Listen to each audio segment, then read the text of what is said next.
मैं न मानूं की तकरार करने वाली पीटीआई बातचीत के लिए तैयार, हुकूमत के साथ मुज़ाकरात के लिए बड़े खिलाड़ी बेकरार।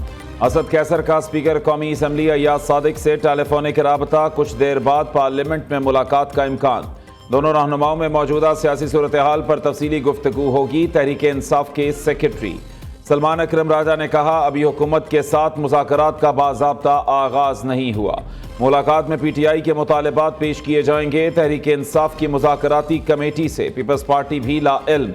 हुकूमती ओहदेदारों के मुताबिक सियासत में मुज़ाकरात ही आगे बढ़ने का रास्ता है। मुफाहिमत की फ़ज़ा पैदा करने के लिए पीटीआई की बातचीत की पेशकश कबूल की जा सकती है। इससे पहले सदर आसिफ जरदारी और मुस्लिम लीग नून के सदर नवाज शरीफ से मुशावरत की जाएगी।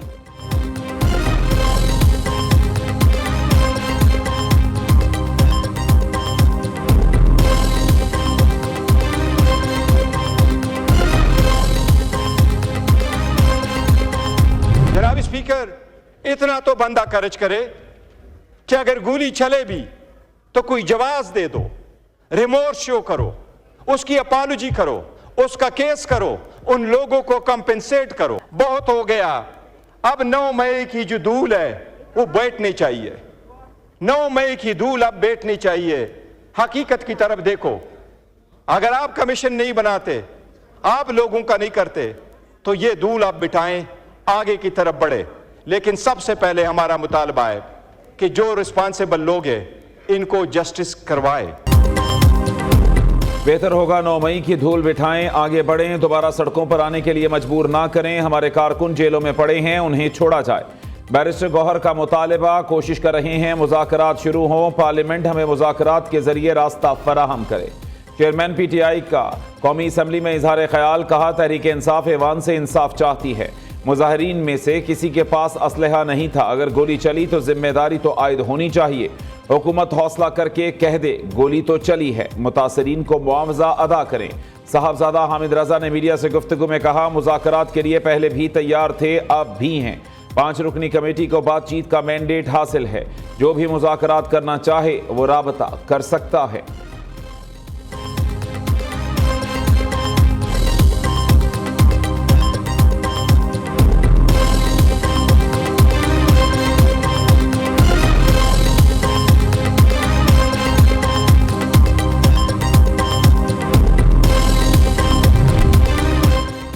नौ मई को धूल उड़ाने वाले आज धूल बिठाने की बातें कर रहे हैं। गोली चली है तो सबूत सामने क्यों नहीं लाए, दौड़ क्यों लगाई, मौके से भागने वाले बहाने बना रहे हैं।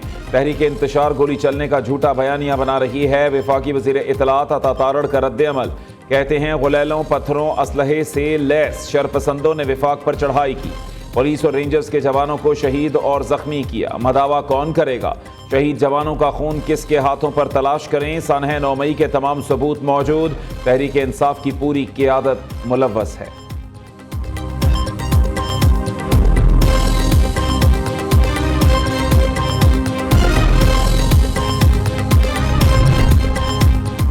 आज़म नज़ीर तारड़ ने अपोजिशन का पार्लियामेंट फ्लोर पर बातचीत शुरू करना काबिल तहसीन करार दिया। उमर अयूब ने लश्कर कशी छोड़कर पार्लियामान में आने को तरजीह दी, जिसे सराहते हैं। वज़ीर कानून ने कौमी असम्बली में तकरीर करते हुए कहा, पार्लियामान में दलील और मंतक से बात होती है। अपोजिशन को तनकीद करने और हमें जवाब देने का हक है। अवाम ने हमें इसी चीज़ का मैंडेट दिया है। अपोजिशन से इस्तदा है तनकीद करें, लेकिन अच्छी चीज़ों को भी सराहें।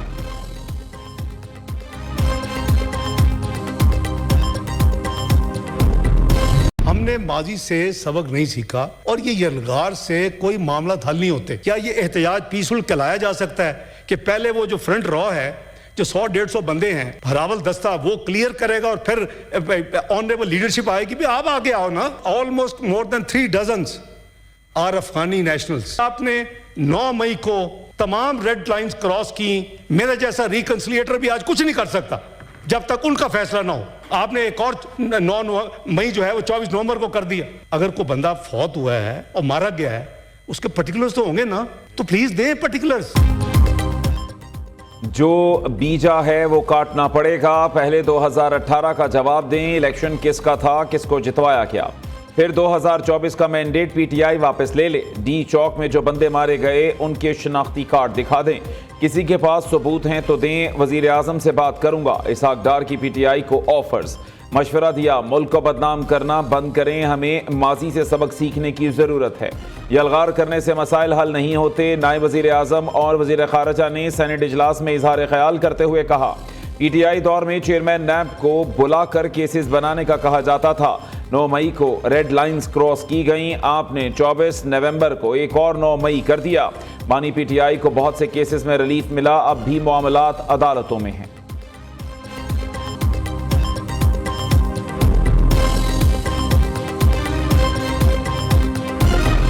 ये पार्टनरशिप जो है 2018 के इलेक्शन से पहले की चली हुई है और उसके बाद भी चलती रही। 9 मई को भी ये पार्टनरशिप कायम थी। 9 मई के बाद भी ये पार्टनरशिप चलती रही। बानी पीटीआई को किस तरह इक़्तिदार में लाया गया, किस तरह जो है आरटीएस डाउन किया गया, 2018 के इलेक्शन में किस तरह जो है पीटीआई को हर तरीके से इमदाद दी गई, धांधली की गई। बानी पीटीआई को इक़्तिदार में लाने वालों में फैज़ हमीद सरे फहरिस्त थे। फैज़ हमीद और बानी पीटीआई की पार्टनरशिप 2018 से पहले की है। 9 मई को भी थी, बाद में भी चलती रही। वज़ीर दिफा ख्वाजा आसिफ की पार्लियामेंट हाउस में मीडिया से गुफ्तगू। कहा, बांग्लादेश बनने की जिम्मेदारी उमर अयूब के दादा जनरल अयूब पर आयद होती है।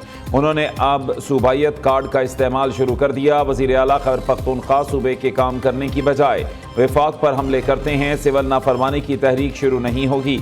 जिसके बच्चे पाकिस्तान बैठे हैं वो पैसे क्यों नहीं भेजेगा।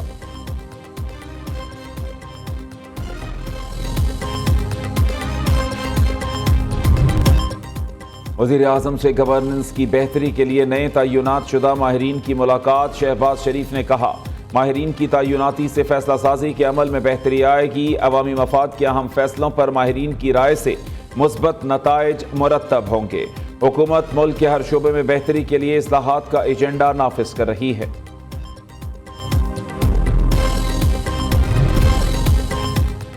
IMF से $7 अरब का कर्ज, बुलंद शरह सूद 5% पर हासिल करने का इंकशाफ। चीनी बैंकों और दीगर इदारों से 7 से 8% सूद पर कर्ज लिया गया।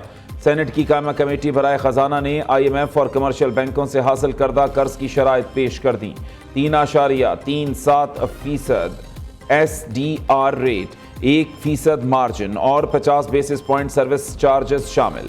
IMF को कर्जा ग्रेस पीरियड समेत 10 साल की मुद्दत में काबिल वापसी होगा। 6 माही बुनियादों पर 12 एक साथ में ये कर्ज वापस किया जाएगा।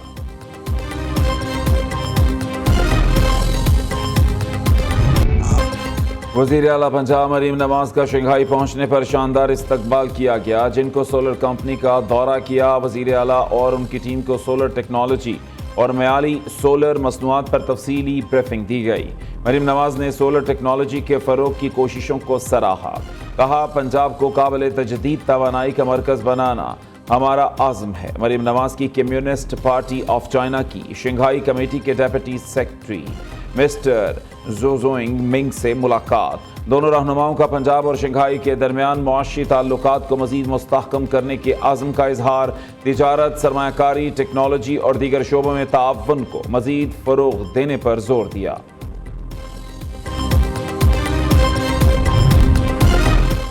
वज़ीर आला पंजाब की चाइना म्यूजियम आमद। मरीम नवाज और वफ्द को कम्युनिस्ट पार्टी ऑफ चाइना के इर्तिका की तारीखी सफ़र पर तफसीली ब्रीफिंग दी गई। कम्युनिस्ट पार्टी ऑफ चाइना, चीन और चीनी इनकलाब की बसरी तारीख दिखाई गई। वज़ीर सनत व तिजारत पंजाब चौधरी शाफे हुसैन भी 8 रोज़ा दौरे पर चीन पहुँच गए। चौधरी शाफे हुसैन वज़ीर आला पंजाब मरीम नवाज के हमरा सरमायाकारी कॉन्फ्रेंस में शिरकत करेंगे।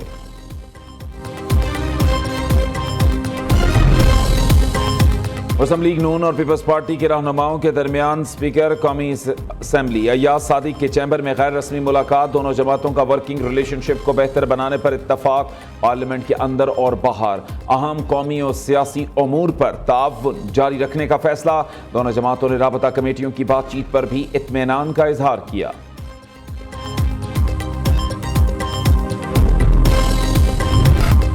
सुप्रीम कोर्ट में फोन टैपिंग से मुताल्लिक केस की समाअत जस्टिस मोहम्मद अली मजहर ने रिमार्क्स दिए। कानून के मुताबिक फोन टैपिंग के लिए सिर्फ जज इजाजत दे सकता है। क्या किसी जज को इस मकसद के लिए नोटिफाई किया गया है?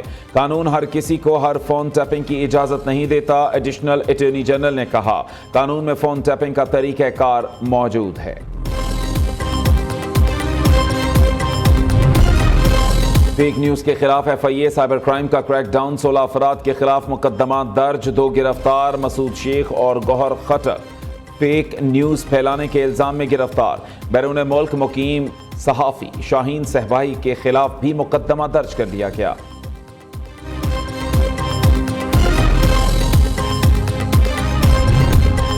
मरीम नवाज पर करप्शन का कोई केस नहीं था। वो कभी पब्लिक ऑफिस होल्डर नहीं रही, फिर भी उन्हें इंतकामी कार्रवाइयों का निशाना बनाया गया। नवाज शरीफ और मरीम नवाज के बुग़्ज़ में बानी PTI यहां पहुंचे। वज़ीर इत्तलात पंजाब अज़मा बुखारी कहती हैं, करप्शन का राग अलापने वाले का अपना पूरा टब्बर चोरी और डाके में मुलव्वस निकला। चेले ने बुरा वक्त देखते ही कोच से इज़हार लाताल्लुकी कर दिया। मुर्शद मज़े में, कोच और चेला कटहरे में।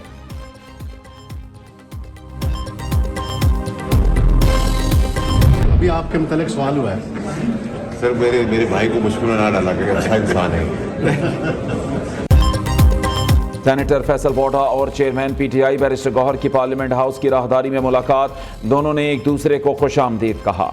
सहाफियों के सवाल पर बैरिस्टर गौहर खामोश रहे। फैसल वोडा ने कहा, मेरे भाई को मुश्किल में ना डाला करें, वो अच्छे इंसान हैं।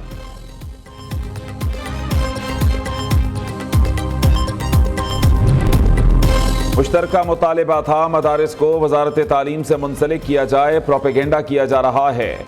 वजारत के ताबे करके निसाब तब्दील कराने की साजिश है। कुछ दोस्त 2019 के मुआहदे से मुनहरफ होना चाहते हैं।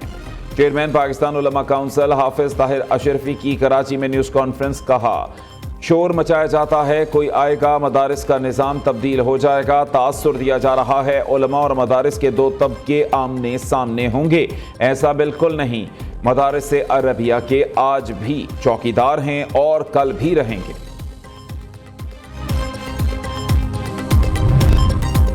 सारा शरीफ को वालिद इरफान और सौतेली वालिदा ने कत्ल किया। लंदन की अदालत ने 10 साला बच्ची के कत्ल केस का फैसला 16 माह बाद सुना दिया।